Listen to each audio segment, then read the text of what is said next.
ప్రార్థన చేసుకుందాం.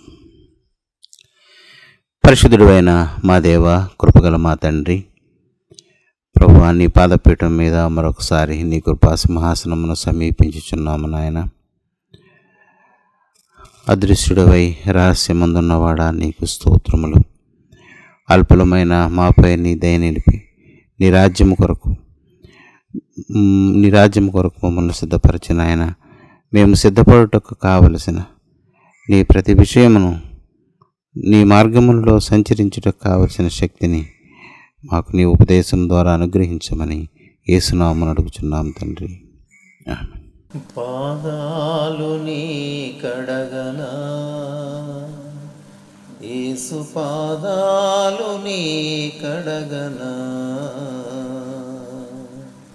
పాదాలు నీ కడగనా, యేసు పాదాలు నీ కడగనా.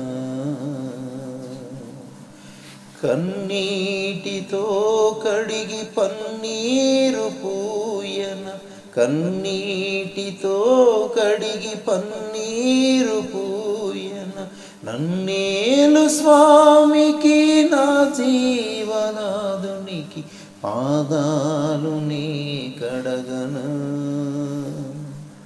యేసు పాదాలు నీ కడగనా, పాదాలు నీ కడగనా, యేసు పాదాలు నీ కడగనా.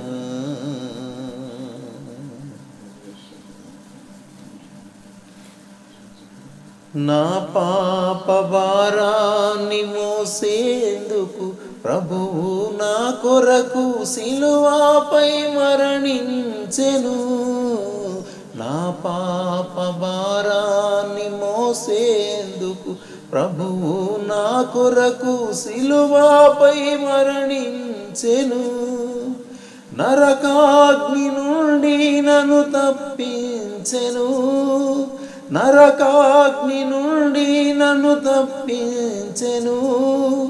పరలోక సుఖములు నాకిచ్చెను, పరలోక సుఖములు నాకిచ్చెను.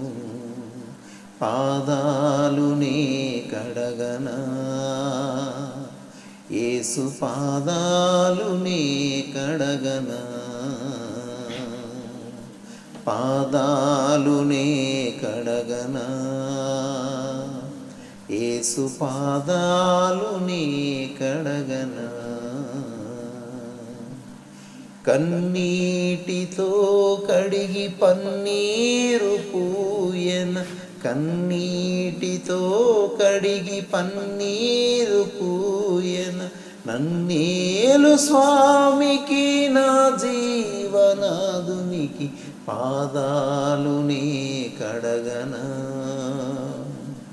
యేసు పాదాలు నీ కడగనా, పాదాలు నీ కడగనా, యేసు పాదాలు నీ కడగనా.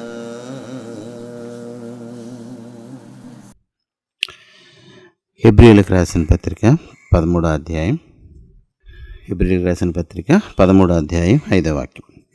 ధనాపేక్ష లేనివారై మీకు కలిగిన వాటితో తృప్తి పొందియుండుడి.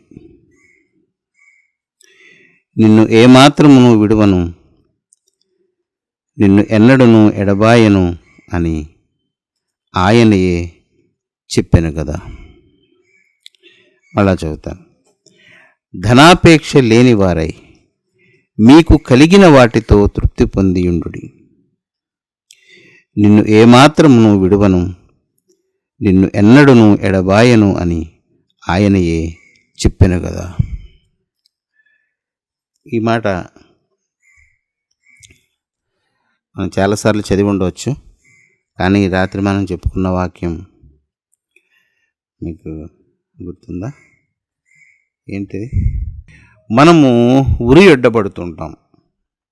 రాత్రి మనం చదువుకున్న వాక్యం యొక్క భావం ఏంటంటే, దేవుని మార్గములో నడిచే ఒక క్రైస్తవుడు లేదా దేవుని రాజ్యాపేక్ష కలిగి నిత్యజీవము కొరకు అపేక్షించే ఒక క్రైస్తవుడు నిత్యము దుష్టుని చేత ఈ లోకములో ఉరియొడ్డబడుతూ ఉంటాడు. ఉరియొడ్డబడాలి అంటే వానిని తప్పుదారి పట్టించాలి.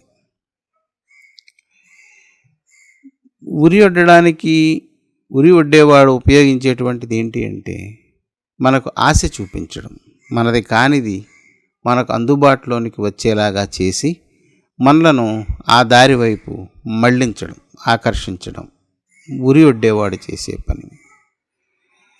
ఉరిలో పడినవాడు పక్షి అయినా మనిషి ఎవరైనా చనిపోతాం.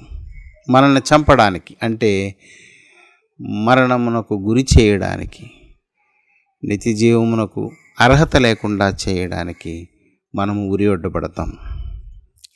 మనం బ్రతికినంత కాలము వాడు ఉరి ఒడ్డుతూనే ఉంటాడు. మెలకువ కలిగినటువంటి క్రైస్తవుడు దాని జోలికి పోడు. దానికి ఉదాహరణగా దాని కొనసాగింపు నూతన నిబంధనలో ఏమి దేవుని చేత సెలవేయబడిందో చూద్దాం. మీకు కలిగిన వాటితో తృప్తి పొంది ఉండుడి అనేది ఆజ్ఞ. అది ఆ మాత్రం చెప్తే మనకు పరిపూర్ణమైనటువంటి ఆజ్ఞ వచ్చినట్లుగా అనిపించలేదు గనక దేవుడు దానికి ముందు విసర్జింపవలసిన దానిని, విడిచిపెట్టవలసిన దానిని జోడించి ఆ ఆజ్ఞను మనకు ఇచ్చాడని మనం గమనించాలి. ధనాపేక్ష లేనివారై మనకు కలిగిన వాటితో తృప్తి పొంది ఉండాలి. కలిగిన వాటితో తృప్తి పొంది ఉండడం అనేది వేరే విషయం. అది కానీ ధనాపేక్ష లేకుండా తృప్తి కలిగిన దానితో తృప్తి కలిగి ఉండాలి. అలాగైతే ఏ క్రైస్తవుడు మనసు కూడా ఒప్పుకోదు, ఈ వాక్యాన్ని అంగీకరించదు. అసలు మన హృదయం దీన్ని ఏమాత్రం కూడా చదవడానికి ఇష్టపడదు. ధనమును అపేక్షించకుండా అంటే కష్టార్జితమని కాదు, ఇక్కడ కష్టార్జితము కానిది. ధనాపేక్ష లేని వారై మనకు కలిగిన వాటితో తృప్తి పొంది ఉండాలి. తృప్తి అంటే ఏంటి? కలిగిన వాటితో ఉండడం వేరు, తృప్తి చెందడం అంటే ఏంటి? ఇప్పుడు మనం ఏదైనా ఆహారం తీసుకున్నాం అనుకోండి, అది కడుపు నిండిపోయిన తర్వాత ఇంకా మనం తినలేం. ఇంకా ఎవరైనా బ్రతిమాలి ఇది కూడా తిను, ఇది కొంచెం వేసుకో అంటే నేను తినలేను అని చెప్తాం. ఎందుకంటే మనసు తృప్తి చెందిపోయింది. కడుపు నిండిన వాడు తేనె పట్టు కూడా తొక్కేస్తాడని మనకు సామెతల్లో మనం చదువుకున్న వాక్యం మనకు గుర్తుంటుంది. ఒకసారి తృప్తి చెందిన తర్వాత వాడు దేన్ని తీసుకోలేడు. ఇక్కడ దేవుడు ఏం చెప్పాడు? మీకు ఏవైతే కలిగి ఉన్నాయో వాటితో తృప్తి చెంది ఉండాలి. ఊహించండి ఇది ఎంత కఠినంగా ఉందో. ఇది ఎవరికైనా కష్టతరమే ఈ మాటని అంగీకరించడం. ఒక ఇంట్లో కొన్ని ఉండొచ్చు, కొన్ని లేకపోవచ్చు. వేరొకరింట్లో కొన్ని ఉండొచ్చు, కొన్ని లేకపోవచ్చు. సంపూర్ణంగా లేకపోయినా ఆ సమయానికి అప్పటికి మనం ఏమైతే కలిగి ఉన్నామో వాటితో మనము కడుపు నింపుకోవడం అని కాదు, మనసును తృప్తి చెందించుకుని ఉండాలి. తృప్తి అనేది మనసుకు సంబంధించింది. మనకు కలిగిన వాటితో తృప్తి చెంది ఉండాలి. ధనాపేక్ష లేకుండా, ధనాపేక్షను నశింపజేసుకోవాలి. మనం ధనాపేక్షకు మన మనసు విరుద్ధంగా ఉండాలి. కనుక ధనాపేక్ష లేనివారై మీకు కలిగిన వాటితో తృప్తి పొంది ఉండు అంటే ఎవ్వరికీ ఇది సంతృప్తికరంగా ఉండదు, సంతోషకరంగా ఉండదు. దానికి భరోసాగా దేవుడు ఏం చెప్తున్నాడంటే నిన్ను ఏమాత్రమును విడువను. దేవుని పిల్లలారా, ఈ చెప్పబడిన ఈ మాట పైన చెప్పబడిన ఆజ్ఞ ఎంత ప్రధానమైనదో తెలియచేస్తుంది. దీనిని అనుసరించడం మనకు బహు కష్టతరము గనక దానికి దేవుడే పూచీ పడుతున్నాడు. ఇది గుర్తుపెట్టుకోవాలి. దేవుని పూచీని బట్టి అది ఎంత అనుసరింపదగినదో ఒక క్రైస్తవుడు తెలుసుకోవాలి. దానిని అనుసరింపకపోతే ఈ భాగ్యం నీకుండదు. దాన్ని గుర్తుపెట్టుకోండి. ఆ ధనాపేక్ష లేని వారమై మనకు కలిగిన దానితో మనము తృప్తి చెంది ఉండకపోతే సరిపోయింది అర్థం. ధనాపేక్ష లేకుండా మనం తృప్తి చెంది ఉండాలి. ఆ దానికి భిన్నంగా మనం ప్రవర్తిస్తే ఈ దేవుని యొక్క ఆశీర్వాదం అనండి, భరోసా అనండి, దేవుని యొక్క ఏమంటుంది ఈ సపోర్ట్ మనకు ఉండదు. నిన్ను ఏమాత్రమును విడువను, నిన్ను ఎన్నడూను ఎడబాయను అని ఆయనయే చెప్పాను కదా. అది మనం అడక్కముందే, ఎలా ప్రభువా ఉండడం, పిల్లలతో ఉన్నాను, బయట అందరూ అలా కొత్త కొత్త బట్టలు కొట్టుకొని లేకపోతే ఇవి విలువైన ఆహార పదార్థాలు వండుకొని అన్ని ఇలా సంతోషంగా ఉంటుంటే ఇలాగా సాధారణంగా ఎలా ఉండడం ప్రభువా అని నీవు అనకముందే ఆయన చెప్తున్నాడు. ఆయనే అంటే ఆయనకు ఆయనే చెప్పాడు. ఆయనయే చెప్పాను కదా. కనుక దానికి వెనకాతలో ఉన్న వాక్యం కూడా చూడండి. కాబట్టి దేనిని బట్టి ఆయన నిన్ను విడువడు ఎడబాయడని ఆయనయే చెప్పాడు. కాబట్టి మనమేమనుకోను, ప్రభువు నాకు సహాయుడు అంటే సహాయము అంటే పూర్తిగా ఇవ్వడు ఎవరును. సహాయం అంటే అర్థం ఏంటి? మనం ఏదైనా 100 కేజీలు పని చేయాలనుకోండి, నేను 60-70 కేజీలు పని మాత్రమే చేయగలను.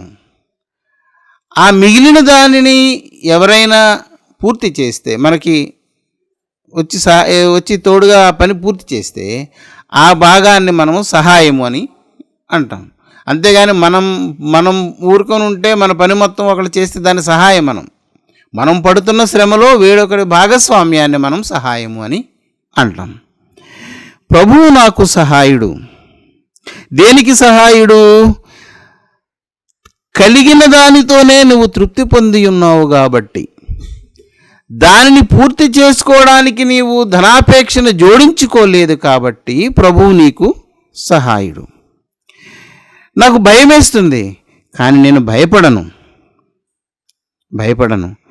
నరమాత్రుడు నాకేమి చేయగలడు? ఒకవేళ నరుల దగ్గర నేను ఏది ఆశించి తెచ్చుకున్నా అతను ఏం చేస్తాడు? అతనేమి చేయలేడు. అంటే ఏదో హాని చేస్తాడనే అర్థం వచ్చేలాగానే దీనిని చదువుతుంటారు. దీని అర్థం అది కాదు. నరమాత్రుడు నాకేమి సహాయం చేయగలడు? నాకు నిత్యత్వం ఇవ్వగలడా? పరలోక సంబంధమైన మార్గాన్ని నాకు చూపించగలడా? నా భక్తి జీవితంలో నేను తొట్టిల్లిపోతుంటే నన్ను నిలబెట్టగలడా? కనుక నరుని వలన వచ్చే సహాయం నాకెందుకు పనికిరాదు అని దాని భావం. కనుక దేవుని పిల్లారా, ధనాపేక్ష లేని వారమై మనము కలిగిన దానితో తృప్తి చెంది ఉండడం అభ్యాసము చేయాలి. భక్తి జీవితంలో ఇది లేకపోతే తత్తిమ క్రింద వ్రాయబడిన 2 లాభాలకు మనం అర్హులము కాదు. ఇది ఎవరు చదివినా అర్థమవుతుంది. ధనాపేక్ష లేని వారై మీకు కలిగిన వాటితో తృప్తి పొంది ఉండుడి అని దేవుడు ఆపి చెప్తున్నాడు.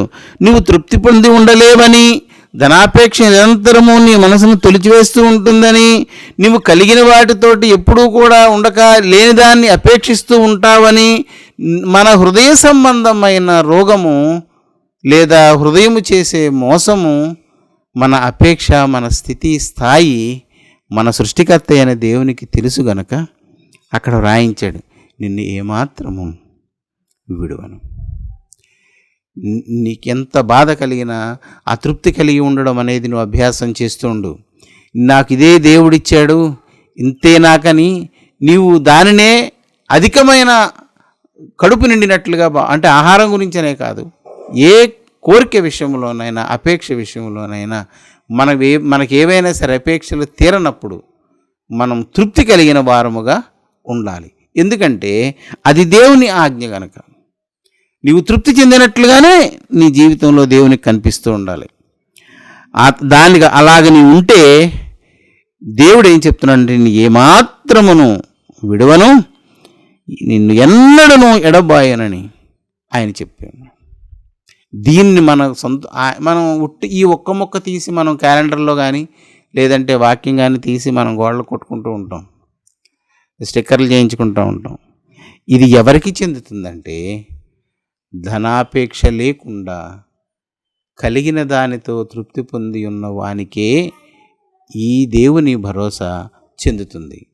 ఊరకనే ప్రతి చదివిన వాడికి వెళ్ళాను, రాసుకున్న వాడికి వెళ్ళా ఇది చెందదు. ఇలాగ ఆయన చెప్పాడు కాబట్టి నువ్వేమనుకోవాలంటే, నేను భయపడను నాకు లేకపోయినా, నాకు కొదువుగా ఉన్నా నేనేమీ చింతపడను, నాకు దేవుడే సహాయుడు. ఎందుకని ఆయనే చెప్పాడు కదా విడువనని. దేవుని పిల్లలారా, ఇక్కడ 2 అంశాలు మనం గుర్తించాలి. మొదటిది భౌతిక సంబంధమైనది, రెండవది ఆత్మ సంబంధమైనది.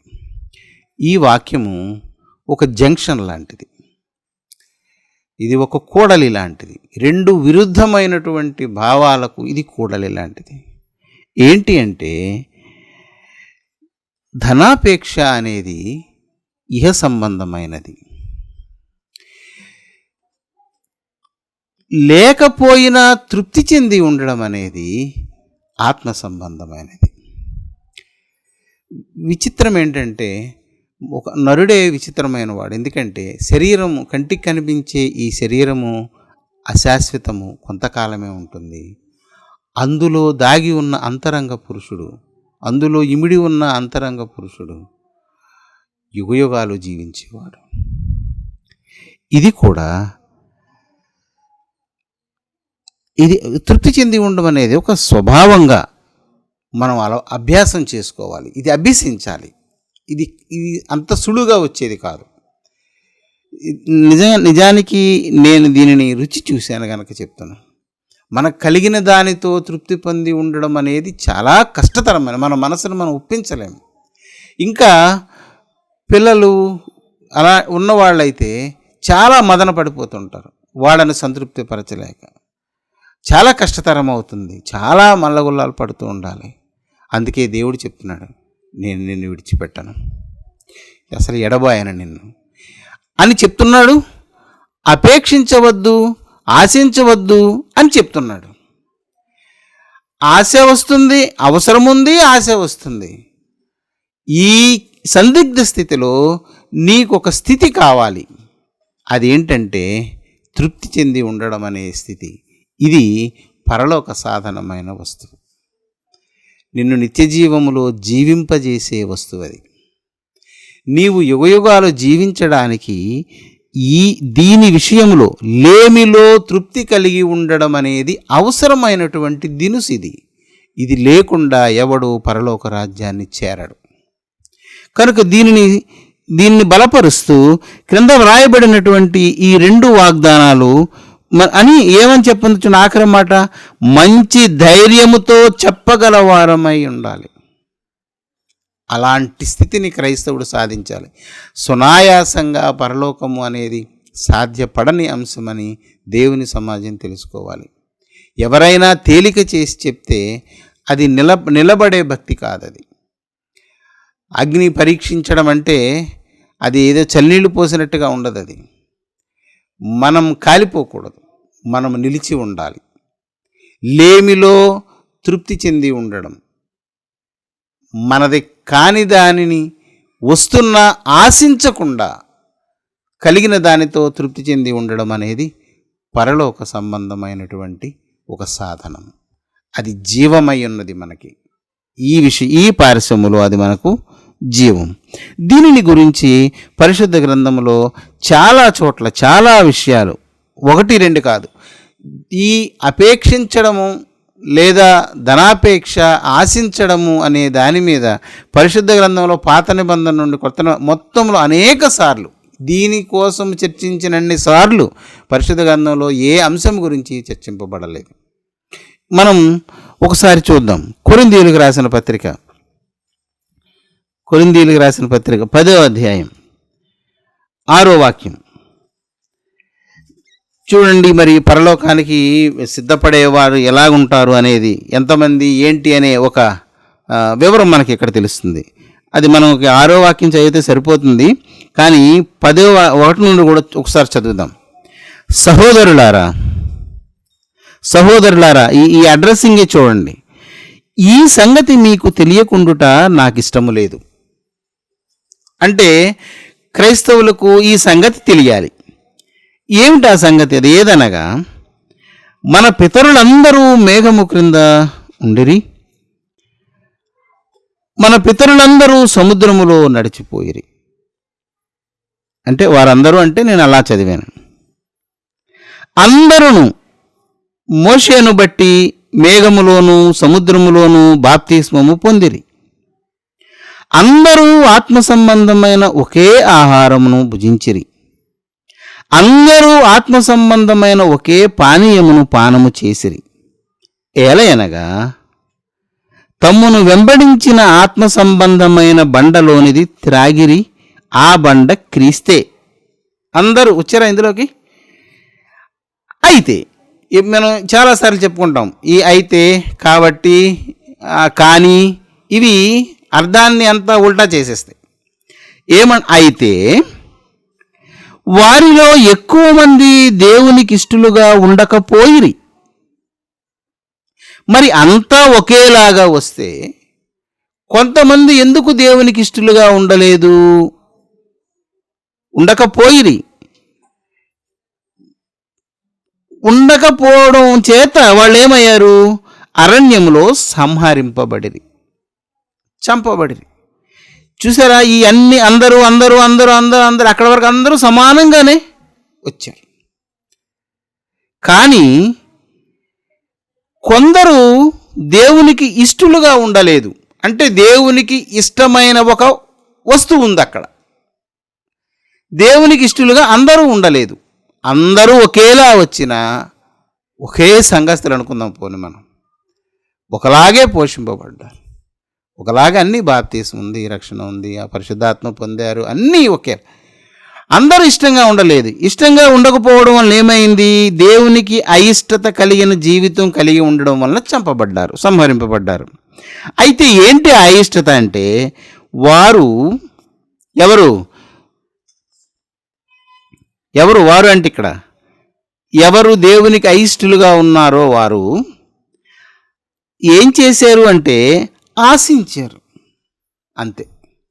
వారు ఆశించిన ప్రకారము మనము ఆశించకుండునట్లు అని చెప్పి ముందుని మనం దేవుని వాక్యాన్ని సరిగా విభజించి చదువుకోకపోతే అది మన ఆ అర్థాన్ని మసకబార్చుకునే అవకాశం ఉంది. కనుక వాక్యాన్ని మనం సరిగా విభజించి చదువుకోవాలి. వారు ఆశించిన ప్రకారము మనము చెడ్డవాటిని ఆశింపకుండునట్లు ఈ సంగతులు మనకు దృష్టాంతములుగా ఉన్నవి. మనం చెప్పాం కదా, దృష్టాంతం అనేది 2 సార్లు, ఇంకా అస్తమారు దీని గురించి చెప్పడం మంచిది కాదు. దృష్టాంతం అంటే దీని మూలాల దగ్గరికి మనం వెళ్ళిపోతే ఆ సంగతులన్నీ మనకి క్రింద రాసి ఉన్నాయన్నీ. ఆ సంగతుల్లో మనం ఒక సంగతిని లూకా సువార్తలో చూడొచ్చు. ఇది వదిలేయండి, ఇది చాలా ఇంకా పెద్ద విషయం. ఇందులోకి వెళ్తే చాలా సమయం తీసుకుంటుంది. దీన్ని ఇక్కడ కాపుదాం. అందరూ వారిలో ఆశించడం అనేటువంటిది దేవునికి అయిష్టమైనది గనక అందులో కొంతమంది సంహరింపబడ్డారు. అంటే మరి ఈ ఆశించడం అనేది మన దగ్గర కూడా ఉంటే దృష్టాంతం ప్రకారంగా మనము కూడా సంహరింపబడతాం గమ్యము చేరకముందు. ఈ సంగతి గుర్తుపెట్టుకోవాలి. లూకాసు వార్త 6వ అధ్యాయం, లూకాసు వార్త 6వ అధ్యాయం 8వ వాక్యం, లూకాసు వార్త 3వ అధ్యాయం 8వ వాక్యం, అదే మత్తయి సువార్త 3వ అధ్యాయం అదే వాక్యం 8వ వాక్యమే. అది కూడా మనం చూద్దాం. లూకాసు వార్త తీద్దాం, ఇంకా సమయం మనం వృధా చేసుకోవాల్సిన లేదు. మనం బాప్తీసం పొందడానికి వచ్చిన వాళ్లతో బాప్తీసం ఇచ్చి యోహాను మాట్లాడిన మాటలు ఇక్కడ రాయబడి ఉన్నాయి. ఆయన ఏం చెప్పాడు? బాప్తీసం పొందిన వాళ్లతోటి మారు మనస్సుకు, అంటే మీరు మారు మనస్సు పొందుతున్నారు, బాప్తీసం పొందుతున్నారు, మంచిదే. బుద్ధి చెప్తున్నాను, మీకు ఒక బుద్ధి వాక్యం చెప్తున్నాను. మారు మనస్సు పొందినవాడు మారు మనస్సునకు తగిన ఫలములు ఫలించుడి. ఇది ఆజ్ఞ.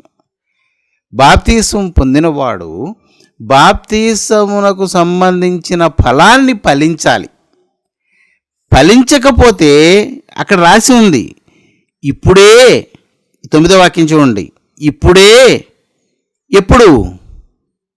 నీవు బాప్తీస్మం పొందినప్పుడే, నీవు మారుమనసు సంబంధమైన ఒప్పందం చేసుకున్నప్పుడే గొడ్డలి చెట్ల వేరున ఉంచబడి ఉన్నది గనుక మంచి ఫలము ఫలించని ప్రతి చెట్టును నరకబడి అగ్నిలో వేయబడును.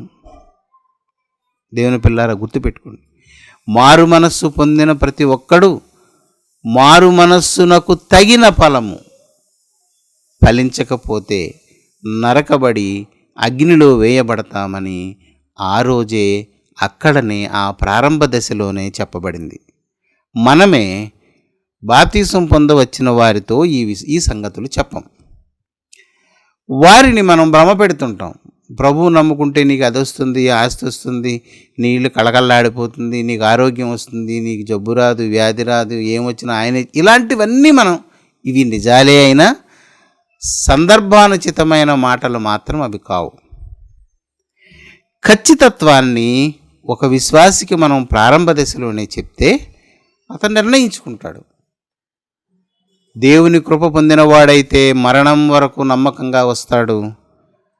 ఆయన కృప లేనివాడు, ఆయన చేత అంగీకరింపబడనివాడు, ఆయనకిష్టుడు కానివాడు మధ్యలోనే రాలిపోతాడు. ఇది అపోస్తుల కార్యాలలో కూడా చెప్పబడింది. 26, 25, 23 వాక్యం మీరు తర్వాత చదువుకోండి. వారు కూడా సువార్త ప్రకటించి ఏం చెప్పారంటే మారు మనస్సుకు తగిన ఫలములు ఫలించాలి అని చెప్పారు. ఒకసారి కీర్తనలు చూద్దాం. ఇవన్నీ మనం ఎందుకు చెప్పుకుంటున్నామంటే ఆశించడం అనేది దానికన్నా మనం దగ్గరలో ఉన్నాం కాబట్టి రోమీయులకు రాసిన పత్రిక చూద్దాం. ముందు కాబట్టి 7 ఒకసారి 7వ అధ్యాయం 7వ వాక్యం. ధర్మశాస్త్రమును గురించి ఇక్కడ చర్చ ఏంటంటే ధర్మశాస్త్రమును గురించి వివరింపదలుచుకున్నాడు పౌలు. వివరించదలిచినప్పుడు ప్రతి అంశానికి ఒక ఉదాహరణని ఎవరైనా చెప్తారు. ఈ ధర్మశాస్త్రం అనేటువంటి ఒక ప్రధానమైన అంశాన్ని ప్రారంభించి ఆయన ఉదాహరణగా ఏం తీసుకున్నాడంటే చూద్దాం. కాబట్టి ఏమందము? ధర్మశాస్త్రము పాపమాయన అట్లనరాదు. ధర్మశాస్త్రము వలననే గాని పాపమనగా ఎట్టిదో నాకు తెలియకపోవును అని ఉదాహరణ ఏం తీసుకున్నాడు? ఆశింపవద్దని ధర్మశాస్త్రము చెప్పని ఎడల దురాశన ఎట్టిదో నాకు తెలియకపోవును. అయితే పాపము ఏది ఆశింపవద్దు అని చెప్పిన ఆజ్ఞను హేతువు చేసుకొని సకల విధములు అనేక రకాలుగా సకల విధమైన దురాశలను నా యందు పుట్టించెను. ఇది ఉరి. ఇదే మనకు హాని కలిగించేది. అందుకే దానిని ఆయన ఉదాహరణగా తీసుకున్నప్పుడు చాలా ఉన్నాయి. వ్యభిచరింపకూడనుంది, చాలా ఆజ్ఞలు ఉన్నాయి. కానీ పౌలు తీసుకున్న ఉదాహరణ ఏంటి అంటే ఆశ, దురాశ, అంటే అధికమైన అపేక్ష, అధికంగా ఆశించడం, కోరిక కలిగి ఉండడం, కాంక్షించడం. అదే ఉదాహరణగా తీసుకున్నాను. విషయాలు చెప్తుంటారు, నేను ప్రభువుని నమ్మాను, నేను ప్రార్థన చేశాను, ఒకప్పుడు నేను ఏమీ లేని స్థితిలో ఉన్నాను, ఈరోజైతే నాకు ఎంత వచ్చింది అంత వచ్చింది అని చెప్తారు. అది మంచి సాక్ష్యం కాదు. మీకు ఉదాహరణగా 106వ కీర్తనలో ఒక అంశాన్ని చదివి మనం ప్రార్థన ముగించుకుందాం. 106వ కీర్తనలో ఒక విషయాన్ని చూడండి. 14-15 వాక్యాలు చదువుదాం. 106 కీర్తనలో 106 14-15 చూడండి. ఈ దృష్టాంతంలో ఏం జరిగిందో మనం చూద్దాం. అరణ్యములో, అంటే నేను మీకు ఇదంతా, ఇది ఒకటి 78వ కీర్తన ఒకటి దీని గురించే ఉంటుంది, తర్వాత నిదానంగా మీరు చదవండి. అరణ్యములో వారు బహుగా ఆశించిరి. అరణ్యము అనేది యాత్ర, లోకము అని చెప్పుకునే ఐగుప్తును ఆశల నుండి విడిపించుకొని దేవుడు అనుగ్రహించబోయే ఆ మేలైనటువంటి పాలుతేనెలు ప్రవహించే దేశము గమ్యమైతే, అరణ్యము అనేది ప్రయాణం చేసేటువంటి చోటు, యాత్ర. ప్రయాణములో, యాత్రలో వాళ్ళు ఏం చేశారంటే బహుగా ఆశించిరి.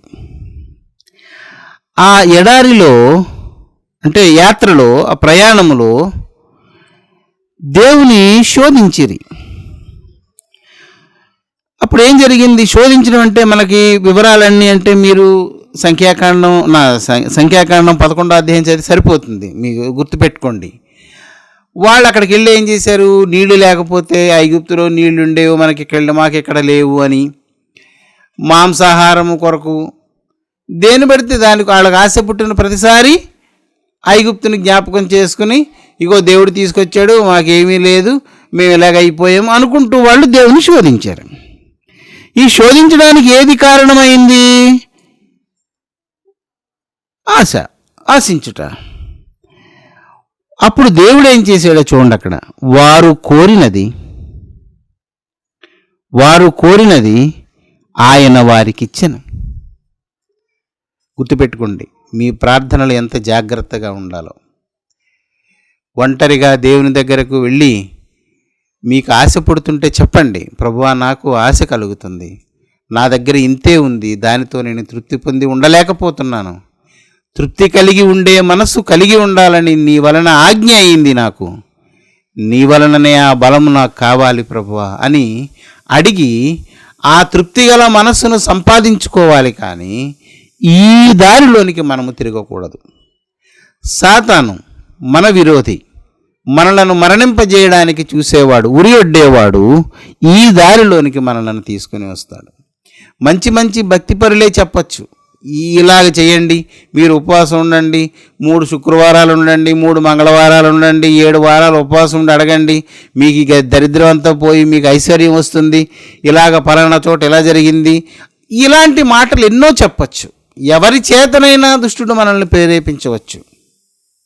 దేవుని పిల్లారా గుర్తుపెట్టుకోండి, అలాగ దేవుని మనం శోధిస్తే దేవుని వలన మనకు దొరికేది ఏదో అక్కడ రాసి ఉంది. వారు కోరినది ఆయన వారికిచ్చెను. అయిపోయిందా? దాని తర్వాత ఏం జరిగింది? అయినను ఇచ్చిన వారి ప్రాణములకు ఆయన క్షీణత కలుగజేశాను. అందరూ హల్లెలూయా చెప్పండి.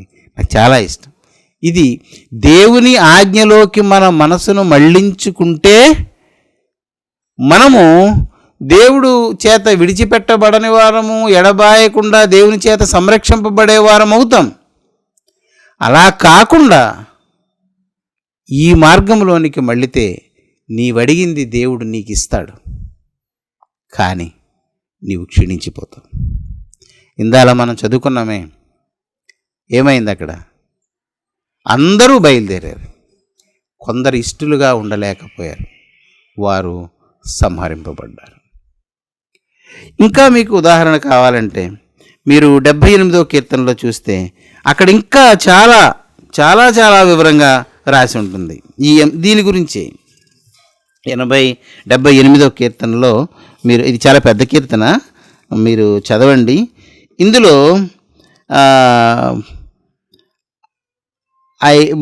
17వ వాక్యంలో చూడండి, అయినను అని ఉంటుంది. ఆ పైదంతా చదివితే కానీ అయినను అనేది ఏదో మనకు తెలియదు. తర్వాత అయినను అని మళ్ళీ 36వ వాక్యంలో ఉంటుంది.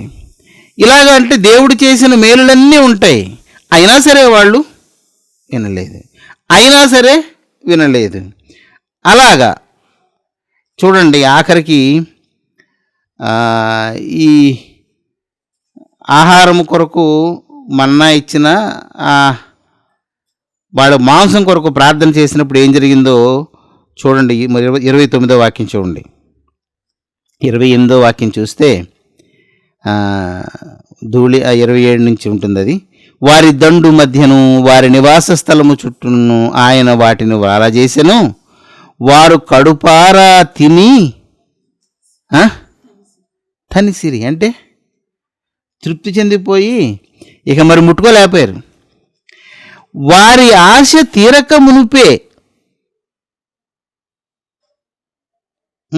ఉందా, రెండో భాగం ఉంది. వారు ఆశించిన దానిని ఆయన వారికి అనుగ్రహించను. చూడండి, అనుగ్రహించను. వాళ్ళు అడిగారు, మాకు అది లేదు, అక్కడ ఉంటే మాంసం తినేవాళ్ళం, ఇక్కడికి వచ్చాం, ఈ చవి లేదు, ఈ సారం లేదు, ఈ రుచి లేదు, ఈ ఏంటో ఇది రోజు ఇదే తినడం అని అనుకున్నట్లుగా చికాకు పడ్డారు.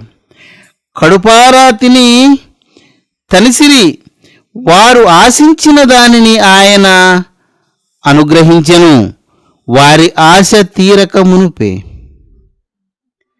ఆహారము ఇంకా వారి నోళ్లలో ఉండగానే దేవుని కోపము వారి మీదికి దిగను. దేవుని పిల్లలారా, గుర్తుపెట్టండి, ఆశ అనేది క్రైస్తవ జీవితానికి ఎంత ప్రమాదకరమైనదో.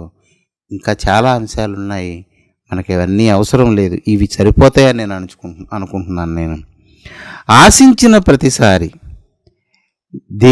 మన మీద దేవునికి కోపం వస్తుంది. ఆయన చాలాసార్లు మన విషయంలో కోపాన్ని అణుచుకుంటున్నాడని మనం గుర్తుంచుకోవాలి. ఆయన వైపు మన కన్నులెత్తిన ప్రతిసారి మనల్ని జాగ్రత్తగా చూసుకోవాలి. కనుక దేవుని సంగమం, ఈ విషయాన్ని ఆశించడం అనేది క్రైస్తవులకు బహు ప్రమాదకరమైనది. మనము చేయవలసిన ప్రార్థన ఏంటంటే, కలిగిన దానితో తృప్తి కలిగి ఉండే మనస్సును నాకు ఇవ్వు ప్రభువా. అది మన ప్రార్థనాంశమై ఉండాలి. ఇది దేవునికి ఇష్టమైనది కనుక అది మనకు దొరికినదని మనము అనుకోవచ్చు, సంతోషించవచ్చు. అది మనకిచ్చిన దేవునికి మనం స్తుతి చెల్లించవచ్చు. ఆయనకు అనుకూలమైనది మనం ఏదడిగినా ఆయన మనకు దయచేయనని మనం చదువుకున్నాం. కనుక సంతృప్తి కలిగి బ్రతకడం అనేది, ఆ గుణం అనేది దేవుని యొక్క వరం. అది మనుషుల వలన మనకు వచ్చేటువంటిది కాదు. మన సహజమైనటువంటి మన స్వశక్తితో మనం సాధన చేస్తే వచ్చేది కూడా కాదు. మనము ఒంటరిగా ప్రార్థనకు వెళ్ళినప్పుడు ఈ ఆజ్ఞను మనకిచ్చిన దేవునితో మనము ఈ సంగతిని తెలియచేయాలి. ప్రభువా, నా మనసులో అనేక అపేక్షలు, ఆశలు ఉన్నాయి, అవి పదే పదే నన్ను శోధిస్తున్నాయి. దానిచేత నీ ఎదుట నేను తృప్తి కలిగినట్లుగా ప్రవర్తింపలేకపోతున్నాను. దయచేసి నాకు ఈ హీన స్థితి నుండి విడుదల దయచేయి ప్రభువా. నువ్వు ప్రార్థన చేయి. ఈ ప్రార్థన నీకు ఖచ్చితంగా ఫలిస్తుంది. ఇంక దేవుని అంశాలలో చెప్పడానికి ఏమున్నది, చాలా ఉన్నాయి. ద్వితీయోపదేశ కాండము, రోమీయులకు రాసిన పత్రికలు, ఇంకా గలతీయులు, తిమోతికి రాసిన పత్రిక, తీతుకు రాసిన పత్రిక, హెబ్రీయుల్లో ఎక్కడైనా ఈ అంశం గురించి ప్రస్తావించకుండా ఎవరు వారి యొక్క ఉత్తరాలను ముగించలేకపోయారు. కనుక ఆశింపవద్దు. ధనాపేక్ష అనేది చాలా ప్రమాదకరమైనది. కష్టార్జితం వలన సుఖం అనుభవించుట అభ్యాసం మనం చేసుకోవాలి.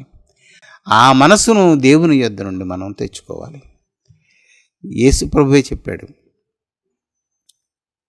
పేతురు అడిగిన ప్రశ్నకి, ధనవంతులు దేవుని రాజ్యానికి వెళ్ళడం దుర్లభమైతే పరలోక రాజ్యానికి ఎవరొస్తారు ప్రభువా అని.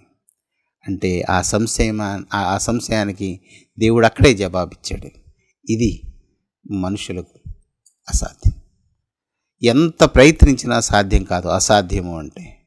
కానీ దేవునికి సమస్తము అంటే ఏమీ లేకపోయినా అన్నీ కలిగి ఉండేలాంటి మనస్సు నీకు ఇవ్వగలడు. నీకు కలిగింది ఎంతైనా దానిని విడిచిపెట్టగలిగే మనస్సును కూడా ఆయన ఇవ్వగలడు. నీకు నిజానికి ఆకలి వేస్తున్న, కడుపు నిండిన స్థితిని నీకు ఇయ్యగలడు. నీవున్నది ఇరుకైన చోటులోనైనా విశాలంగా ఉన్నది అని అనిపించేలాగా నీకు మనసును ఆయన ఇవ్వగలడు. సమస్తమును ఆయనకు సాధ్యమే. ఆయనకు సాధ్యమైన ఉన్నవు గనక, ఆయన మనల్ని ఎన్నడూ విడువను ఎడబాయనని చెప్పాడు గనక, ప్రభువు నాకు సహాయుడని నువ్వు ధైర్యంగా చెప్పగలవు గనక, ఈ విషయాన్ని నీ దేవునికి నీవు తెలియచేయి. సంతుష్టి సహితమైన దైవభక్తి నాకు ఇవ్వు ప్రభువా, కలిగిన దానితో తృప్తి చెంది బ్రతకడం నువ్వు నాకు అనుగ్రహిస్తే నేను బ్రతుకుతాను ప్రభువా. ఇదిగో ఈ దురాశల నుండి, ఈ అపేక్షల నుండి, నిన్ను శోధించే ఈ సమస్తమైన కీడుల నుండి నన్ను తప్పించు ప్రభువా అని నీవు ప్రార్థించు. నీవు ఆసక్తితో అడుగు, ఆయన నెగ్గిస్తాడు. ఈ మనసు నిన్ను నిత్య జీవానికి చేరుస్తుంది. ఈ విషయాన్ని గుర్తుపెట్టుకో. ఇది లేకుండా, సంతృప్తి కలిగినటువంటి దైవభక్తి లేకుండా, ఉన్నదానితో తృప్తిపడి ఉండే బ్రతుకు మనసు నీకు లేకుండా నీవు పరలోకానికి వెళ్ళలేవు. బైబిల్ గ్రంథాన్ని ఆసక్తిగా చదివితే తెలుస్తుంది. అలా లేకుండా మనం ఇప్పుడు చదివిన ఉదాహరణే చాలు. వాళ్ళు కొంతమంది ఆయనకి ఇష్టలుగా ఉండలేకపోయారు, తృప్తి కలిగి ఉండలేకపోయారు, కలిగిన దానితో సరిపెట్టుకోలేకపోయారు. వాళ్ళు శోధించి అడిగారు, ఇచ్చాడు. అది ఇంకా పూర్తి అవ్వకముందే వాళ్ళని ఆయన సంహరించాడని. ఇలాంటి దృష్టాంతాలు మనకున్నాయి గనక, దీని ముగింపు అలాగుంటుంది గనక దేవుని పిల్లలారా, దయచేసి మీ ప్రార్థనలో ఈ అంశాన్ని చేర్చుకోండి. కలిగిన దానితో తృప్తి కలిగి ఉండే మనసు సర్వశక్తిమంతుడైన జీవము గల దేవుని యొద్ద నుండి మనకు వస్తుంది. అది గొప్ప వరము. దానిని పొందుకున్నవాడు ధన్యుడు. వాడు ఖచ్చితంగా జీవము గలవాడే. ఆ అంశంలో అది ఖచ్చితంగా జీవింపచేస్తుంది. దయచేసి ఈ వాక్యాన్ని గుర్తుపెట్టుకోండి. వ్యసన పడకుండా ఈ వాక్యాన్ని చదివి దేవుని సన్నిధిలో మేలును పొందాలని కోరుకుంటున్నాను. అలాంటి కృప దేవుడు మనకు అనుగ్రహించునుగాక. ఆమేన్. ప్రార్థన చేసుకుందాం.